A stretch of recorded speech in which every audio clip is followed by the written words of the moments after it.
les arbres. Hein. La nature fait bien les choses, mais il faut l'aider. Hein.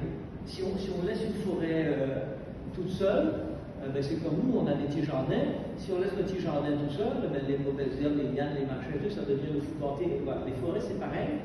Un arbre, entre parenthèses, un arbre qui est très vieux, il ne contribue pas beaucoup à capter le CO2. Vous savez, si on laisse la nature faire, si on veut capter le CO2, il paraît qu'on en émet beaucoup et que la Terre se dérègle et se réchauffe, ben, il faut que les hommes travaillent. C'est-à-dire qu'il faut couper les vieux arbres, planter des jeunes arbres. Et la canne, entre parenthèses, c'est une très très bonne plante pour capter le CO2. Donc nous, en Guadeloupe, nous sommes contributeurs à l'absence de réchauffement climatique de la planète. Non, ça c'est bon de savoir quand même. Non, parce qu'on est en train de subir le monde, mais nous on tombe de la canne. Voilà, donc on n'en vit pas de la canne, ceux qui sont agriculteurs doivent le savoir, mais par contre on en pose, donc on travaille pour les autres. Alors, l'espèce de famille d'origine, vous avez le grain, la notion de grain dans une barrique, c'est assez important, vous n'avez pas du tout les mêmes formations avec des barriques gros grains et des grains fins. Donc en fait, c'est quoi cette différence entre nous? En fait, l'arbre, il pousse, et en fait, l'hiver, il s'arrête, l'hiver il est en hibernation, et puis au printemps, la sève repart, il fait repart. Et en fait, ça se traduit quand vous coupez un arbre, vous voyez qu'il y a les cercles de croissance.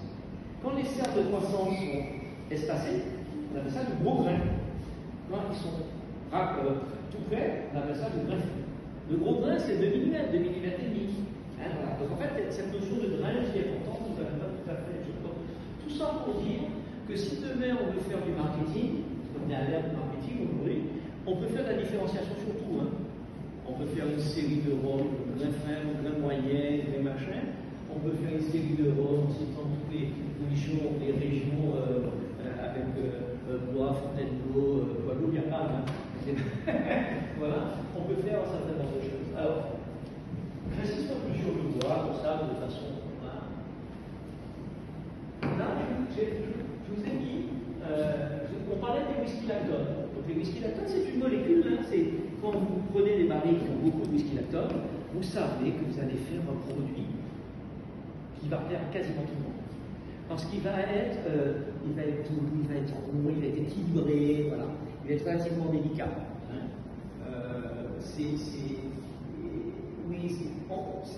C'est assez fruité, c'est délicat, mais vous avez cette rondeur, c'est très bien équilibré. Là, vous avez un exemple où on vous met, par exemple, ça c'est le chêne pédonculé, et ça c'est le chêne, non c'est l'inverse. Ça c'est le chêne pédonculé, en rouge, et le chêne cécile. Et là, on mesure, en fait, la quantité de whisky lactone. Quand vous regardez ça, et ça c'est sur le nombre d'arbres, ils ont pris une population d'arbres, ils ont pris, je crois, une centaine d'arbres, ils ont analysé, et donc là, par exemple, ils disent qu'il y a 35 arbres qui avaient cette quantité-là de whisky lactone. Donc là, vous avez le profil. Qu'est-ce que vous voyez là? Le chêne cécile, il y a beaucoup de whisky lactone. Il y a beaucoup de whisky lactone, il est par là. Puis c'est par là, puis il y en a. Le chêne pédonculé, il n'y en a pas. Ce que vous voyez aussi, c'est que ce chêne-là pédonculé, il a plus de whisky lactone que ces chênes-là céciles. Je veux dire, on ne peut pas s'arrêter en disant moi je fais du chêne cécile, moi chêne pédonculé. Les arbres sont comme nous. Même s'il y a des tendances,